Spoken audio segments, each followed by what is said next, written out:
I mean, everybody listening to this at some point has choked on something. 5,000 plus people a year.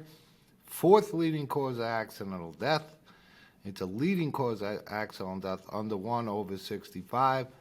Leading cause of accidental death in anyone with any form of neurologics, MS, Parkinson's, cerebral palsy. The fear between when I knew that and I knew the protocol will not work, somewhere in the 50 to 70% range, and will injure you 33% of the time.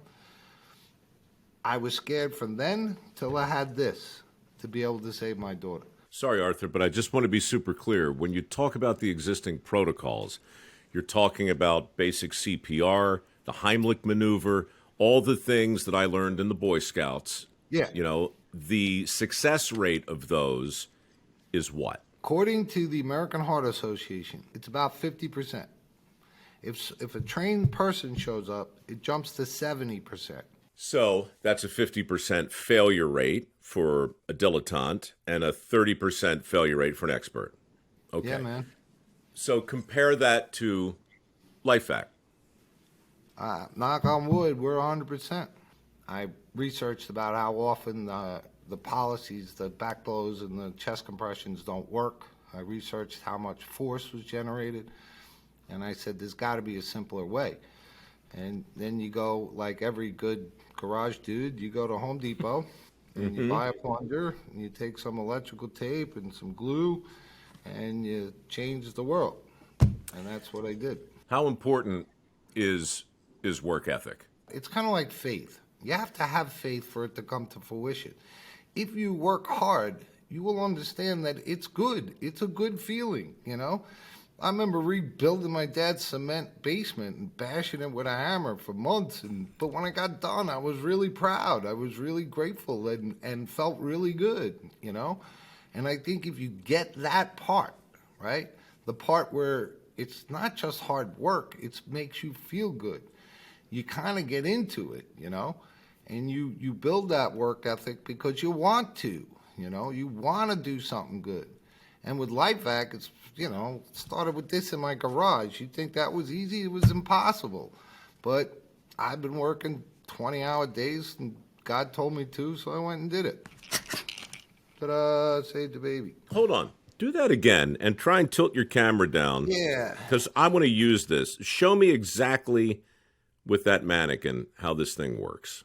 So this has got the pediatric mask in, right? Mm-hmm. It's simple. You put it on the face.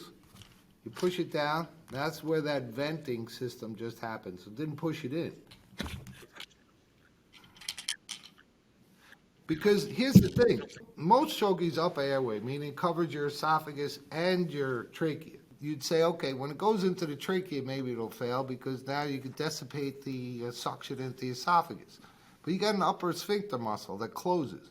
So we've saved people with it in the trachea, which you can't test in a cadaver because his sphincter muscle doesn't work. Right. So we've been successful.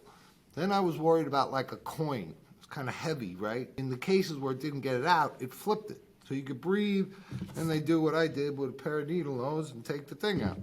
Mm-hmm. And then there was the fear, like you said before, jagged, right? What if it's jagged? It's stuck. We pulled out pieces of plastic and Legos and toys and all sorts of things that I was concerned might not come out. And the super duper genius reason is this does 300 millimeters of mercury. The best Heimlich does 70. So even if you screw up, you probably got enough force to save the life. So here you sit in front of dozens and dozens of photos. And Hundreds. Well, I can only see dozens, but I mean it must be a huge room where you are. Are these? This wall is ginormous. I saw it yesterday. Holy crap! Yeah. Look at that. All right. Are these satisfied customers, or are these people? These are people we whose lives saved. were saved. They're all saved. There's over 340 kids on this wall. You're saving lives so fast you can't even keep track. 2 minutes before I came on, I got 2 saves. Came over on the emails. A 4-year-old and a 23.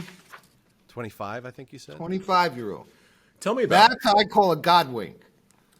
Well, for sure. But it's the same feedback you were talking about before and how satisfying it is when you're knocking down a wall or driving a truck or doing a dirty job. You always know how you're doing. You don't need a boss to say, hey, guess what? That was a nice move back there at 42nd and Madison, okay? Good work. You're in the wrong job. Right. But here you are. You're still addicted to that feedback. And that's tell me what the forms say and tell me how often you get them and I mean I'm just blown away because this is a level of feedback that people can only dream of. Look at that. Lives saved with LifeVac. 4 in 2016, 6 in 2017, 314 this year. Never give up. Hold up the first one again and explain to me from an inventor's standpoint.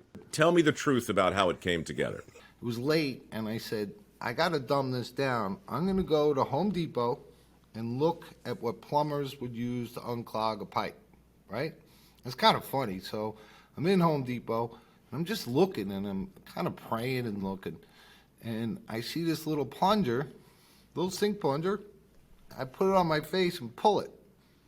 I look over to the next to me, and there was an old guy shopping, and he goes, takes off, right? This guy's nuts. Because I was all excited. I'm like, yes, I got it. Yeah, you see a guy licking a plunger in a Home Depot, and you got to think maybe it's time to move on.